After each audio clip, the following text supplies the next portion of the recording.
E o que tem de empresário vendendo hambúrguer para vegetariano não está escrito. Então, tu tá me dizendo que é possível ser inovador sempre? Existem vários formatos diferentes de podcast, assim como existem vários formatos de tudo quanto é tipo de vídeo diferente. A experiência vai trazendo esse caminho para que você não erre na primeira impressão. O que é storytelling? Todo mundo quer vender algo, quer vender uma ideia, quer vender um conceito, quer vender uma causa, quer vender um produto. Viralizar é o sonho de todo mundo. O efeito colateral da viralização é que nem todo mundo está disposto a fazer.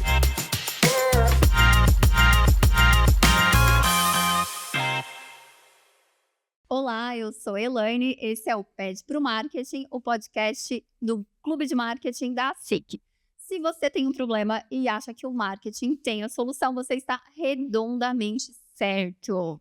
Hoje a gente recebe aqui Léo Gonçalves, que é nada mais, nada menos do que um dos responsáveis por esse podcast. Léo, muito obrigada pela tua participação. Obrigado pelo convite. Foi assim meio na correria, mas foi divertido. Eu adoro poder participar e conversar sobre marketing. É uma das coisas que eu faço até de graça, tu imagina pagando. O Léo, ele é estrategista em comunicação por meio de vídeo, é isso, Léo? É isso. Trabalho com comunicação, marketing digital, voltado para o universo audiovisual. Voltado para o universo audiovisual. Hoje a gente vai conversar aqui sobre narrativas, né? E sobre formato, é isso? Isso. Muita gente se preocupa em fazer vídeo e acha que vídeo é todo vídeo. Muita gente senta na minha mesa para conversar e, por exemplo, um exemplo muito comum aqui, podcast. Todo mundo acha que podcast é uma mesa de entrevistas. E não, existem vários formatos diferentes de podcast, assim como existem vários formatos de tudo quanto é tipo de vídeo diferente. Então, cada propósito tem um jeito diferente de comunicar. Mesmo com pessoas diferentes, a gente vai explicar coisas diferentes. A gente faz isso quando vai conversar com uma criança, como a gente fez agora há pouco, ou quando a gente vai conversar com um adulto. Então, a gente muda o tom de voz, a gente muda tudo, e no vídeo também é assim.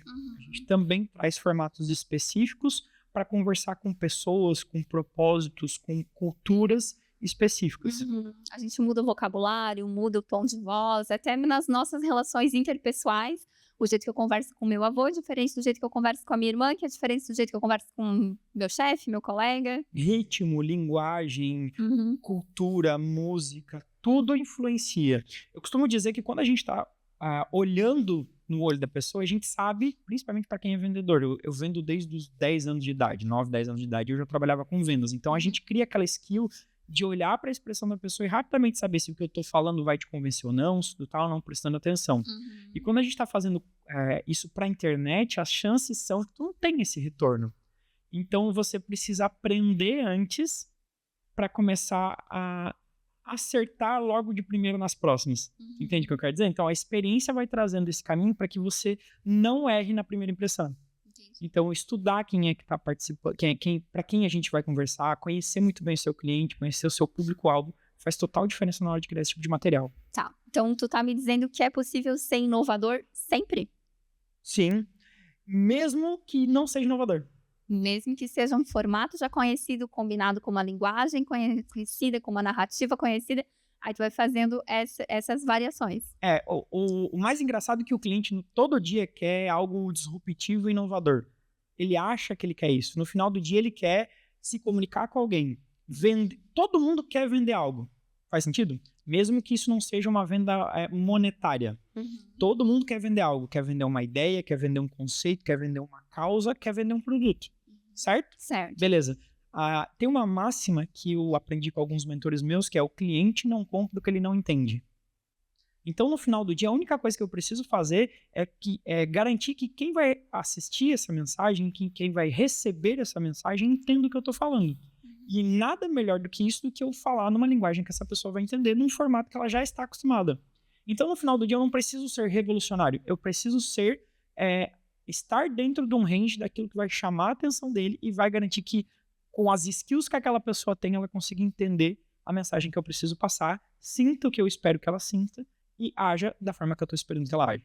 Tá, então o que determina a maneira como uma mensagem é transmitida é o receptor. O responsável pela mensagem é o transmissor.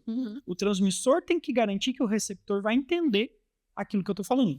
Faz sentido? Faz sentido. É muito fácil eu lançar um material online, as pessoas não entenderem, até porque hoje no Brasil nós estamos falando de quase 90% de analfabetos funcionais. Então, Caramba! a gente precisa garantir que essa pessoa entenda. Então, para eu garantir que essa pessoa entenda, eu preciso me preocupar com quem que eu quero conversar. E aí você vai entender um monte de campanha que fura a bolha e cai no mainstream, tá todo mundo achando horroroso, mas o público-alvo dela tá durando, comprou e tá tudo certo. Tá dando o resultado que foi planejado para receber. Exatamente, foi planejado para isso. Então tem muita campanha que quando rompe a bolha, tá todo mundo achando, nossa, que absurdo, não entendi. Não te preocupe, tem alguém por trás que planejou a pessoa que vai receber. De novo, assim, aquilo que a gente, muitas vezes tu pensa que tu precisa fazer o disruptivo, na verdade você só precisa fazer o dever de casa. Senta, faz uma boa planilha de persona, entende quem é a pessoa que está assistindo, quais são os valores dela, o que ela acha importante, o que essa pessoa já está acostumada a assistir. Isso faz muita diferença. Para depois tu pensar se existe espaço para uma inovação ou se simplesmente você vai pegar aquilo ali, identificar quais são os formatos mais parecidos e criar algo novo, aí sim novo, disruptivo e tudo mais, mas dentro de um formato que a pessoa já está acostumada, que ela não vai se assustar. Receber. E ela vai aceitar receber. Entendi. Ô, Léo, virou piada agora nessas premiações de cinema o fato dos streamings estarem elaborando um roteiro, né, com ações, falas, cenas repetidas para que o espectador, que normalmente está com uma segunda tela, consiga entender isso, né? Consiga entender a narrativa. Isso é um desafio quando a gente está falando de comunicação corporativa? Sim, ele é um desafio em vários pontos. O primeiro desafio é que, cara, teoricamente um streaming desse da vida, ele deveria servir para você que está assistindo e desligando do universo, desligando do mundo e consumindo algo educativo ou não, ou meramente entretenimento. Quando tu leva isso para uma comunicação corporativa, você vai ter que entender de novo duas coisas. Essa pessoa que está ali, ela é obrigada a estar ali me assistindo, ou ela está passando, né? Se eu preciso chamar atenção, e aí nós vamos jogar um jogo de chamar atenção. Por exemplo, eu estou com um cliente que ele tem uma persona... Eu vou citar o caso, mas eu não vou citar o milagre. Você depois cita o milagre, mas não a gente investiga depois. Tudo bem. Ele é um cliente que tem um posicionamento bem feito, certo? E ele está vendendo um produto de ticket médio, não é um ticket médio alto. Mas ele não é uma compra de impulso. É uma compra de acima de R$ 2.500, ela já não é uma compra de impulso. Ainda não é, né? Então, uma compra de R$300, de R$200, você consegue fazer uma compra com uma interação, você consegue fazer. Acima disso, nós estamos falando assim, um produto de R$1.000, R$2.000, R$3.000, ela já é uma compra onde possivelmente nós vamos ter 3, 4, 5 interações até a tomada de decisão de compra. Então, quando a gente vai gerar esse tipo de conteúdo, a gente tem que entender quem é que vai assistir, qual é o público-alvo, quais são os gostos dessa pessoa e tudo mais. Pois bem, botamos para rodar a campanha, tá fluindo, só que o custo ainda tá alto. A agência trouxe pra gente um desafio. Léo, eu quero usar uma linguagem mais explícita. Eu quero. Por quê? É contraintuitivo. A gente está tentando usar uma linguagem mais direta para gerar um chamar de atenção, um reset de atenção dessa pessoa, fora do processo. Isso é ser disruptivo.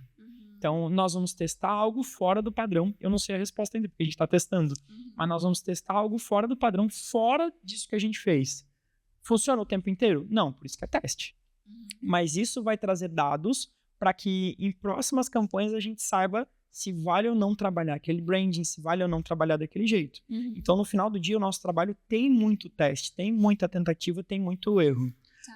Então, respondendo, eu não sei se eu respondi a tua pergunta, é um desafio todo dia lidar com a atenção.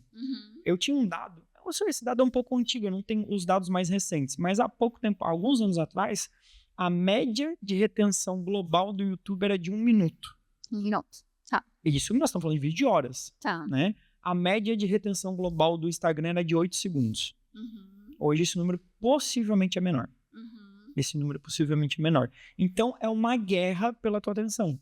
Por isso que geralmente os 3 segundos é um carnaval, por isso que geralmente no início do vídeo tem alguém gritando, tem alguém fazendo algo muito nada a ver para depois fazer o negócio. Porque ela precisa garantir conquistar essa atenção. Aquela atenção. Num primeiro momento. Através da curiosidade, através de outro tipo de formato. Então, tinha um cara que ficou muito famoso aqui no Brasil, que era o dono do canal Boom.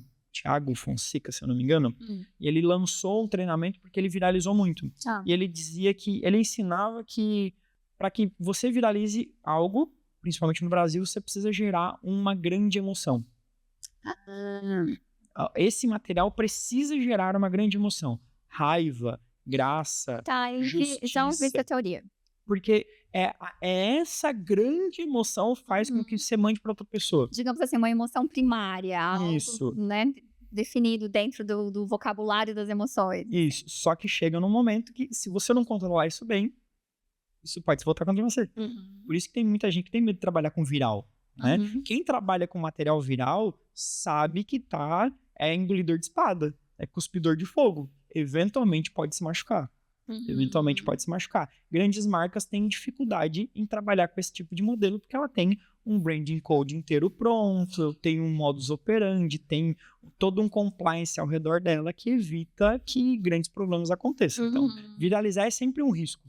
Às vezes pode ser um risco positivo, às vezes não necessariamente é um risco positivo. Então, viralizar não é o sonho de todo mundo. Não, viralizar é o sonho de todo mundo. O efeito colateral da viralização é que nem todo mundo está disposto a fazer. Por isso que o medo de vencer te tira a vontade de ganhar, né? O medo de perder te tira a vontade de ganhar, né? Então, muita gente opta pelo caminho mais seguro porque tem medo, e muitas vezes tem um medo certo, do efeito colateral que essa viralização pode trazer. Então, você pensa, qual foi a Coca-Cola ou foi o McDonald's? Foi um desses que deu um baita pepino esses dias num Big Brother da vida. Ai, não me lembrei. Quando tu tava falando, eu me lembrei das Havaianas, né? As Havaianas é outro tiro que é isso. Ela viralizou e achou que ia viralizar para um lado e viralizou para o outro. Tá. E sinceramente falando, até hoje eu não tenho certeza se não foi o risco controlado. O interessante desse case em específico é que eu senti, posso ter sentido errado, que não houve uma resposta. Me parece que não havia uma prontidão para dar uma resposta para o efeito que o viral gerou. Por 2 motivos. 2 possíveis motivos. Número 1, entramos em pânico e vamos fingir que não é nada e logo passa.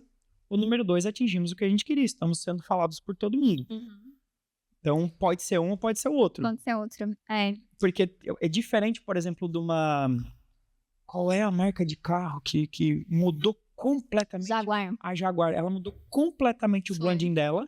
Entrou com um material completamente... antagonista com o público, gerou uma repercussão absurdamente negativa e rapidamente a empresa se manifestou. Demitiu a agência, demitiu o diretor de marketing, mudou todo o negócio. Não, esquece isso aí, se foi um teste que a gente fez, finge que nada é nada e aqui, nós continuamos do nosso jeito aqui. Deu um passo atrás. Isso foi uma declaração pública de que, cara, não era o resultado que a gente estava esperando.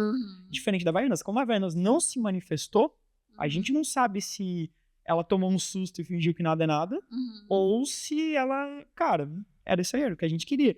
Tem muita campanha, por exemplo, da Boticário, que fez muito isso, assim, numa época onde o país ele era muito mais conservador, quando eles começaram a criar aquelas campanhas mais LGBT e tudo mais, que gerou um buzz em que, cara, ela não teve nem preocupação em se manifestar, porque era o risco controlado. Tinha uma pesquisa de público, tinha um focus group e mostrava pra ela que assim, cara, pode gritar o quanto for, o meu cliente adorou. Tá, que foi o que tu comentou no momento inicial aqui, né? Que às vezes tu vê uma campanha não faz sentido pra ti, mas aquilo tem um planejamento, tem uma estratégia envolvida. Exato. Cara, grite o quanto quiser, sabe?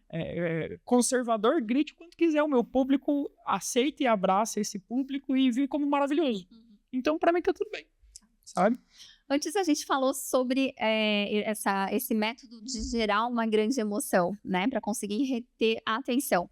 Gerar emoção pode ser normalmente confundido com mobilizar emocionalmente uma pessoa, com emocionar, com fazer a pessoa chorar, pode ser confundido com isso? Pode. E muitas vezes o meu cliente acha que é isso. E fica de mau tom. Pode ficar de mau tom. Já. Se você não souber controlar a emoção, pode sair. Graças a Deus, eu nunca passei por isso. Graças a Deus, a gente sempre conseguiu controlar esse processo de emoção e trazer ela quando é natural. Mas eu já tive muito cliente que propôs... É uma das coisas que eu amo gravar. são mini documentários e cases de sucesso de cliente. Eu já gravei mais de 300 desses materiais em tudo quanto é lugar. Então, por conta do marketing digital, eu acabei viajando muito, então eu produzo muitos deles. E uma das brigas que eu tenho, principalmente com os clientes mais novos, que não pegaram esse período de marketing digital mais quente, de fórmula de lançamento, é que o case precisa ser real e genuíno. Tá. E tem muito cliente que no início da conversa, você não dá pra nós contratar um ator? Eu disse, dá. Só que amanhã ou depois o teu cliente vai ver esse cara no Facebook ou no Instagram ou na mídia e vai perguntar, eu caso, não, eu sou um ator. E aí todo o trabalho de construção de uma imagem que você criou para derrubar assim. E uma das frases que eu ouvi de um grande mentor é que dentro do digital não importa o resultado que você tenha, o que você tem de verdade é reputação. Se você queimou sua reputação, não importa. Se você for cancelado, o trabalho é muito grande para voltar, muito. E eu vi alguns grandes cancelamentos de marketing digital. Por exemplo, a Bel Pesce. Não sei se tu chegou a acompanhar. Não acompanhei. A Bel Pesce é uma menina que ela era empreendedora, foi para os Estados Unidos, estudou em Stanford, caiu de paraquedas num profissão repórter desse, como a menina do Vale, não sei o que, escreveu um livro. Ela fez uma graduação e lá nos Estados Unidos tem um rolê de majors e minors. Então ela fez a graduação, que é o major, e fez vários pequenos cursos que dão mini graduaçõezinhas. Mas isso não é uma graduação, é como se fosse uma mini especialização, um cursinho extra a mais. Então, como se fosse uma habilitação de alguma coisa. Não é uma graduação, não é um curso, não é uma pós, mas é uma habilitação para fazer alguma coisa a mais.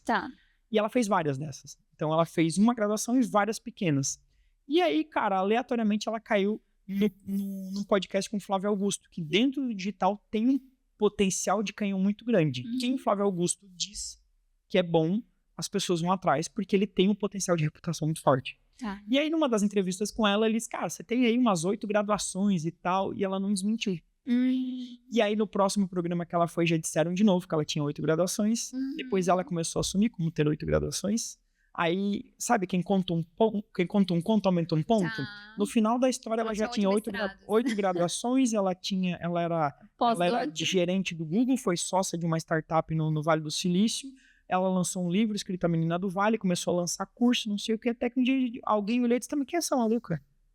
Por que ela tem uma fanbase tão forte? E aí os caras desmascararam ela e isso gerou um sacode dentro do marketing digital. E nessa época, inclusive, eles cunharam a tal expressão empreendedor de palco.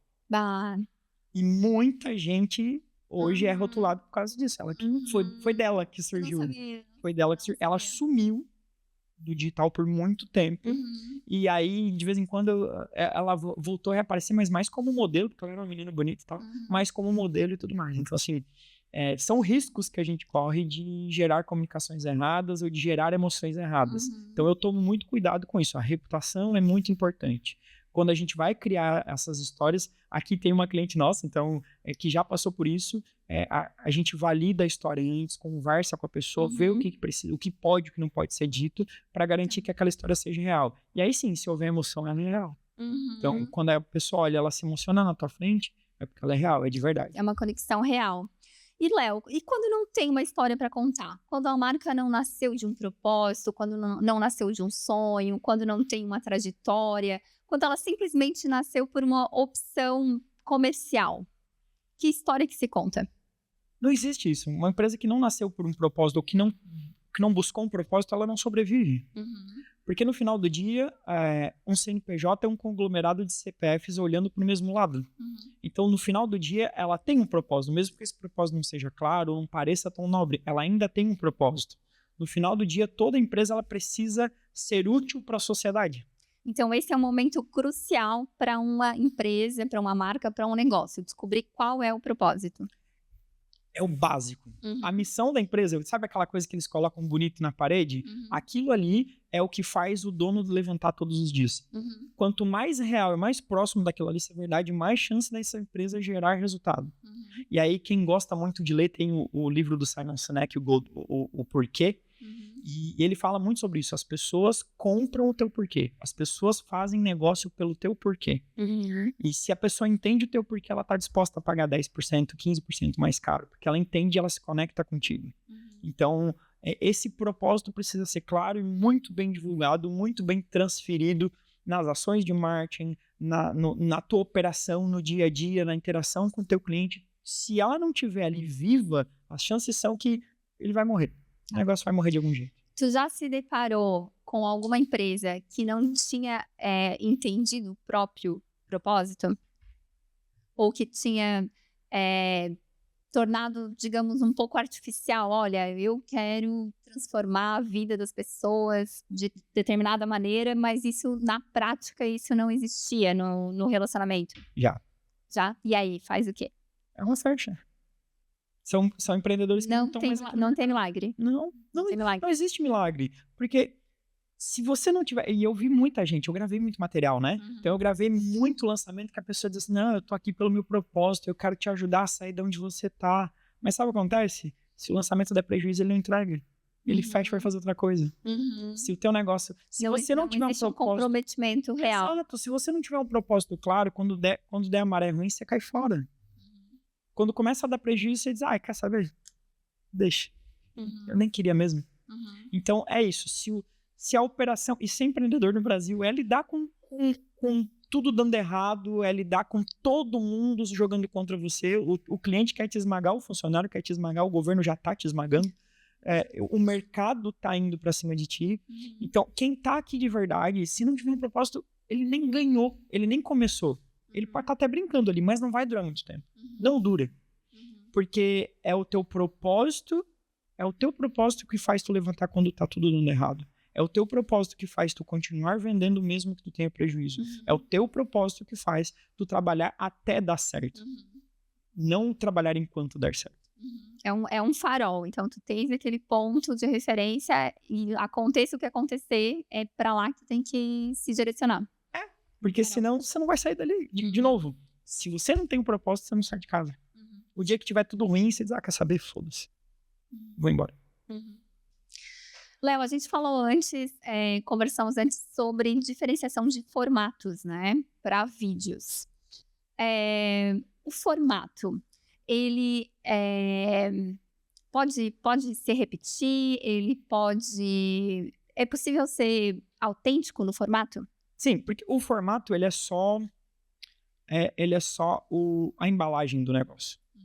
Eu posso ser completamente inovador, completamente autêntico, gerando um formato antigo. Consegue dar um exemplo pra gente? Posso. Podcast. Tá. Hoje, o que a gente está fazendo aqui é um produto comum, não é? Mas se a gente vai falando de algo diferente, trazendo coisas diferentes ou de jeitos diferentes, no final do dia, a gente está inovando. Faz sentido? Faz sentido. Tu tinha me dado um exemplo muito bom sobre 2 cursos que tu produziu, é isso? Eu vendi, na verdade, foi 3 diferentes. 3 cursos diferentes. 3 cursos diferentes. Eu vendi, é o mesmo produto, um curso de línguas. Tá. Um curso de italiano, um curso de francês e um curso de inglês. Clientes diferentes. Pessoas diferentes em países diferentes, inclusive. Tá. Eu gravei o de inglês nos Estados Unidos, eu gravei o de francês na França e gravei o de italiano na Itália. Tá. Só que cada um deles tinham propósitos diferentes e pessoas que queriam comprar completamente diferentes. Então eu vou começar pelo mais fácil.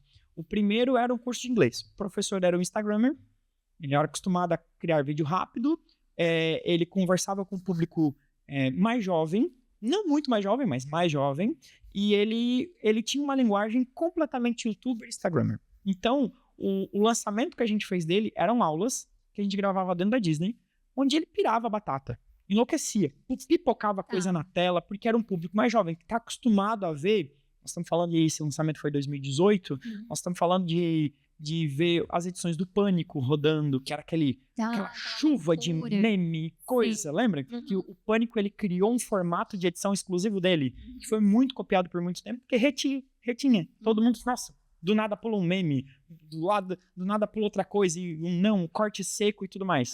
Então, ele seguia essa linha.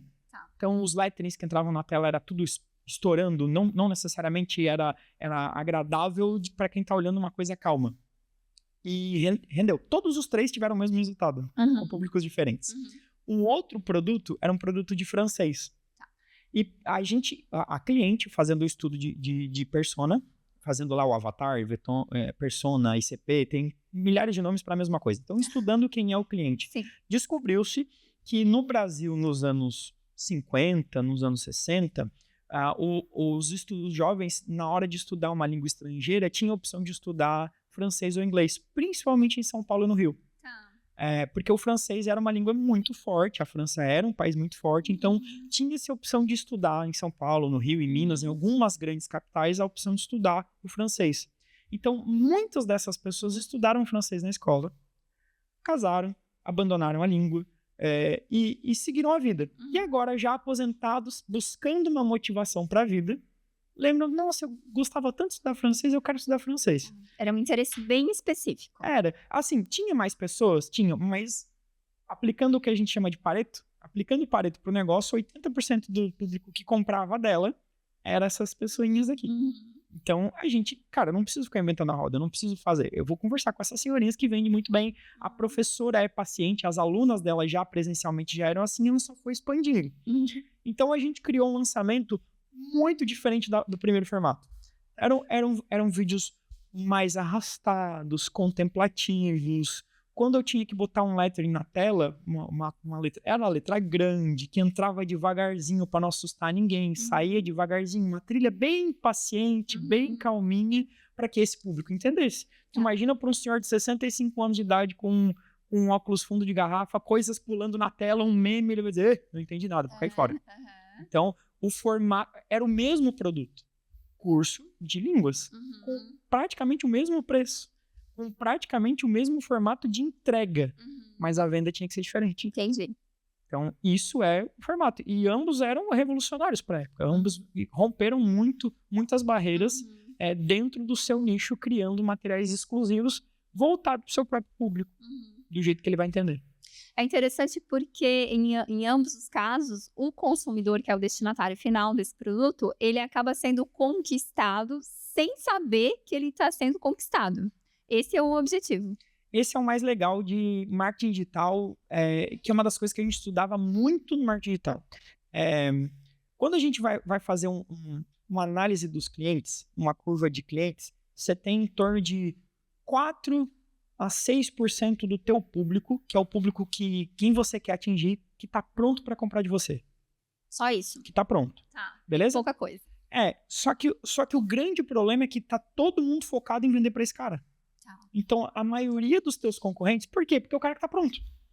Eu vou vender teoricamente mais rápido se eu tiver, de repente, o custo-benefício que ele tá esperando. Possivelmente preço, ou talvez uma oferta melhor. Então, você pensa o seguinte, nós temos de 100%, 4 a 6% está pronto para comprar de ti. Tá. E os fornecedores, praticamente 100% está mirando nesses 4%.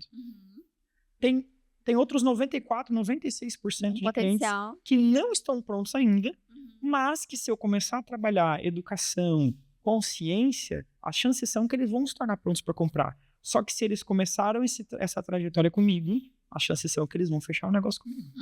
Então, o legal do digital que a gente construía muito antes com esse cliente é começar esse trabalho aqui, focando nesse público que é pouco explorado, mas que vai te dar um pouquinho mais de trabalho para produzir. Só que no final do dia, quando eu construir essa jornada com ele, eu não vou estar brigando por preço. Eu vou estar brigando pela atenção dele, que eu ganhei lá no início. Uma vez que eu ganhei, se eu conseguir reter e alimentar ele do jeito certo, trazer ele para a consciência da necessidade do problema, quando ele disser, putz, eu preciso dessa solução, onde que eu vou olhar? Cara, mas essa pessoa que me trouxe essa solução, talvez ela seja mais adequada para resolver o meu problema. Então, as chances são que eu vou ter uma conversão muito melhor, trabalhando um pouco mais em cauda longa e não tendo que brigar com esse oceano vermelho. Eu vou buscar o lead lá no oceano azul. Tá. E quando que uma empresa tem coragem de dar esse passo? Quando ela já tem já alcançou as suas metas? Sim e não. Tem muita empresa que não sabe, que não percebeu isso ainda. Que continua focada na venda do dia. Eu preciso bater a meta do mês. Então eu não vou me preocupar com isso, porque se eu fizer isso agora, eu não vou ter resultado esse mês. Isso. Então esquece, eu vou focar na meta do mês. O pão de cada dia primeiro. Né? Via de regra, a empresa vai ter consciência de 2 jeitos. Primeiro, ela esgotou. Eu esgotei meus leads. Eu esgotei o meu caminho. O custo por aquisição está muito caro. E aí eu vou começar a fazer alguma coisa a respeito disso. Ou ele... Paralelo. Ou ele entrou no funil de alguém que está tentando ensinar isso de algum jeito.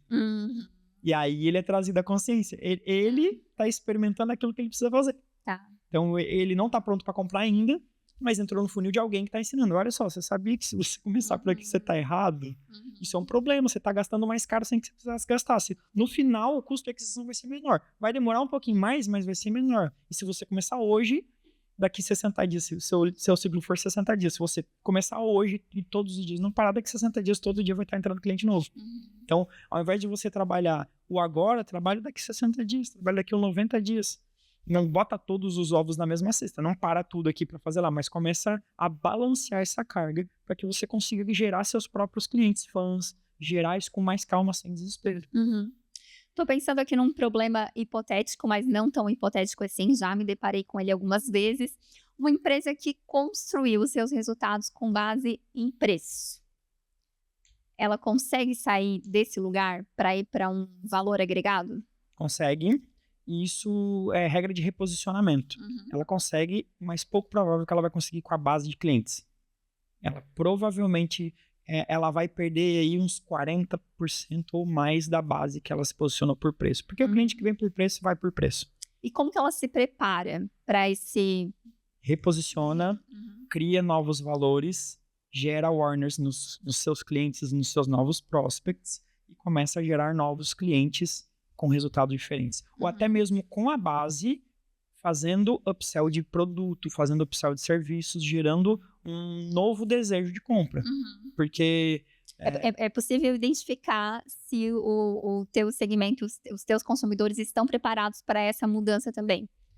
É que depende. Se você vende commodity, no final do dia... Não adianta. Não é você que define. O quilo do açúcar é o quilo do açúcar. O quilo da pedra brita é o quilo da pedra brita. Agora, se ao invés disso você criar um sistema que vai... algo específico que você vai usar aquilo ali, é uma outra coisa. Então tem muita gente que faz isso, né? O preço da caneta ele muda conforme a necessidade. E a caneta é um commodity. Então se você gerar um desejo, gerar uma demanda que vai precisar do teu insumo, é um outro jogo. Tem muita gente que faz isso. Mas isso nós estamos falando do cara que é commodity, que ele tem que pensar diferente. Mas o cara que comodizou a sua operação... Isso. É isso que eu estava pensando.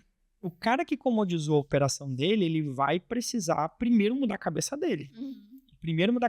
Porque num primeiro momento parece uma oportunidade bastante promissora, né? Então eu consigo tornar determinado produto que é de um preço, um patamar de preço, eu consigo tornar isso barato. E por ser barato, pessoas que não acessam esse produto vão querer comprar de mim porque eu vou oferecer esse acesso. Num primeiro momento, parece uma boa ideia trabalhar com preço. Parece, mas é uma péssima. De todas é a pior das ideias. Inclusive, eu tô relendo um livro que eu li há um tempo atrás que chama O Reposicionamento. E é o erro número 1 do livro, nunca posicione o seu produto por preço. Primeiro de tudo, porque ele é algo que todos os seus concorrentes podem fazer. E aí você vai só criar uma guerra infinita, deficitária para todo mundo. E se você está entrando no mercado, se você está posicionado, você baixa preço por estratégia de guerra. Se você está entrando no mercado, é bem provável que se o teu concorrente fizer a mesma coisa, quem vai cair é tu. Porque ele já está posicionado. Preço por preço, eu prefiro continuar onde eu estou. Então, o pior erro que uma empresa pode cometer é querer competir por preço. E, de novo, vamos voltar lá no Simon Sinek. O cliente compra o teu porquê. O teu propósito tem que estar claro ali no final do dia. O teu propósito vai fazer com que tu trabalhe melhor, entregue mais e faça com que o teu cliente perceba isso. Ah, todo cliente vai perceber? Não. E o que não perceber, tá tudo bem, ele só não é teu cliente. Você tem que parar de tentar vender para quem não quer. Tem uma história que eu ouvia muito do meu cliente, que era a vantagem competitiva. Então, ele dizia assim... se eu e você temos uma hamburgueria, certo? Certo. Você do lado da rua e eu do outro lado da rua. Se você pudesse escolher uma vantagem competitiva, qual você queria ter? Eu tenho uma hamburgueria e tu tens outra hamburgueria, minha vantagem competitiva. E não pode ser preço. Pode ser o que você quiser. Não, preço eu não vou escolher porque tu já me ensinou que não é uma boa ideia. Não é.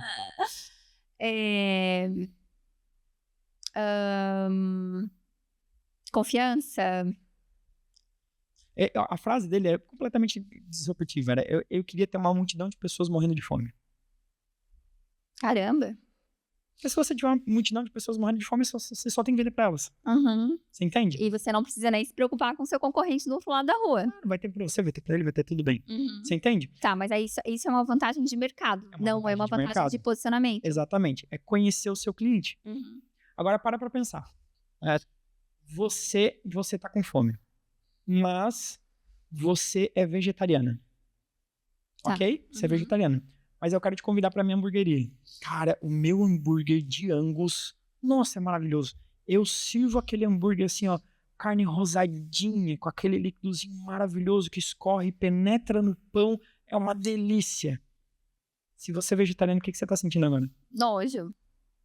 Você tá vendendo o produto pra pessoa errada. Uhum. E o que tem de empresário vendendo hambúrguer pra vegetariano não tá escrito. Olha só. Porque ele vende aquilo que ele acha que tem que ser. Isso é um erro de definição de propósito? De cliente. De cliente. De cliente. Não saber quem é o teu cliente, não entender qual é o teu cliente. Uhum. Ou que ele quer vender pra todo mundo. Não é porque tu é vegetariano, é porque tu nunca comeu o meu hambúrguer de costela. Uhum. Não é por isso. Uhum. Para de vender aquilo que tu acha que é. Uhum. Isso, com todo respeito, o que eu penso não importa. Uhum. Qual é o meu motivo para que tu compre? Foda-se. O que importa é o motivo do teu cliente. Óbvio. Uhum. Pra que eu vou te vender o meu motivo? Pra que eu vou gastar tempo te ensinando que o meu motivo é importante, sendo que tu tem os teus próprios? Uhum. Então, ao invés de eu tentar te ensinar o meu, não é mais fácil eu descobrir o teu e vender o teu? Uhum. Entendeu? O que o cliente tá esperando. Isso é técnica de venda, beleza? Técnica mais comum de venda. Todo vendedor mediano sabe. Senta, troca 3 perguntas com o cara. Por que você tá aqui? O que tá te incomodando? Por que você queria comprar esse produto? O que tá acontecendo na sua casa? Show de bola.